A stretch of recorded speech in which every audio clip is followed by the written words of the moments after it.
बड'फा उपेन्द्रनाथ ब्रह्मआ जे मोनसे सिमां नुदोंमोन बर' हारि गेरेमसा हारि दानाय, नाथाय बिथाङा अबथिरायै 34 बैसोआवनो रुंसारि जालांबाय आरो बिथांनि जे आद्रा सिमां बेखौ मोगथां महर होनो थाखायनो आथिखालनि दुलाराय बर' फरायसा आफादनि गोख्रों आफादगिरि दिपेन बर'नि दैदेननायाव जों मोनसे दुलाराय बर' फरायसा आफादनि मोनसे मावथांखि दङ, जाय मावथांखिनि मुङा जाहैबाय बड'फा गोजोरथि आरो सोलायनाय मावथांखि, जायखौ इंराजि बुंदों बड'फा मिशन फर सास्टेनेबल चेन्ज।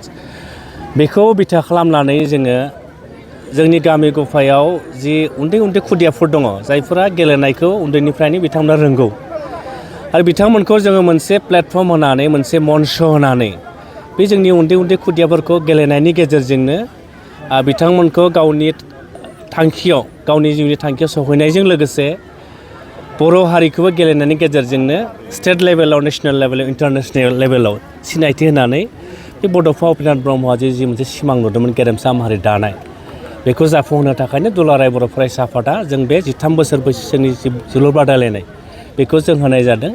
जिल्ला आफादा होखांनायनि उनाव देग्लाय मिरु दुलाराय बर' फरायसा आफादा ब्रैथि जि 13 बोसोर बैसोनि जोलुर बादायलायनाय जों बेखौ अक्ट'बर मासनिफ्राय जों जागायगोन आरो जों नुदों 13 बोसोर बैसोसिमनि जि जोलुर बादायलायनाय बेखौ होनाय लोगो लोगो जोंनि गामि गफायाव गोबां जोंनि खुदियाफ्रा फुटबल गेलेनायनि मोनसे जि स्किल, जि मोनसे आबहावा बे जादों आरो बेनि गेजेरजोंनो जोङो आथिखालाव जि जोंनि उन्दै उन्दै लाइमोन गथ'फोरखौ गाज्रि मोनसे थासारिया गाग्लोबदों, जेरै उन्दै उन्दै समावनो जौ लोंनाय, मबाइल गेलेनाय, जुवा गेलेनाय, ड्राग्स जानाय, डेनराइट जानाय, बैफोरबायदिखौबो जोङो गेलेनायनि गेजेरजोंनो दुलाराय बर' फरायसा आफादा गैया खालामनो हायो नामा, जों बेखौ सानदों आरो जोङो मोनसे लेभेलाव जों मोगथाङाव जों जाफुंहोनो हादों। मानोना उदालगुरि जिल्ला दुलाराय बर' फरायसा आफादा 2009 मायथाइयावनो बेखौ जागायदोंमोन। बिथांमोना 15 बोसोर जाबाय, कर'नायाव 1 बोसोर बिथांमोना होनो हायाखैमोन। बे उदालगुरिया 15 बोसोराव जिखिनि उन्दै उन्दै गथ'फोरखौ बिथांमोना लाबोबाय 13 बोसोर बैसोनि गेजेरजों, बै खुदियाफोरा देरनानै आथिखालाव Assam state electricity board, FCI बेबायदि मोजां मोजां क्लाबाव बिथांमोना गेलेनो खाबुखौ मोनदों आरो आसाम पुलिस, इन्डियान आर्मिफोराव गोबां गेलेनायनि गेजेरजों बिथांमोना साख्रिखौ मोननो हादों। बे जोंनि थाखाय मोजां आरो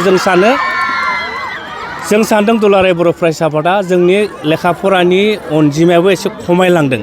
चिरां जिल्लायावनो बोसोराव 28% जोंनि लाइमोन गथ'फोरा स्कुल ड्रप आउट जादों।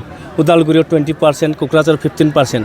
बै स्कुल ड्रप आउट जानायखौबो जोङो गेलेनायनि गेजेरजोंनो जोङो गैया खालामनो हायो नामा, बेखौ जों दुलाराय बर' फरायसा आफादा बे थांखि आरो नोजोरखौ लानानै बे गेलेनायखौ जों जागायहोबाय थादों। नाथाय गेलेनायाव जोङो आवगायनि समाव 11 जन गेलेनाय नुयोमोन, एबारनि समावहाय जों 9 जनल' गेलेनाय नुनो मोनदों। बेयो आसाम फुटबल एस'सियेसननि जि मोनसे बिथांमोननि रुल आरो बे रुलखौनो फल' खालामनानै जों दुलाराय बर' फरायसा आफादाबो आन्डार 13 नि जे 9 जन गेलेनाय बेखौ जों होनाय जादों। बे मोनसे रुलखा आरोखि।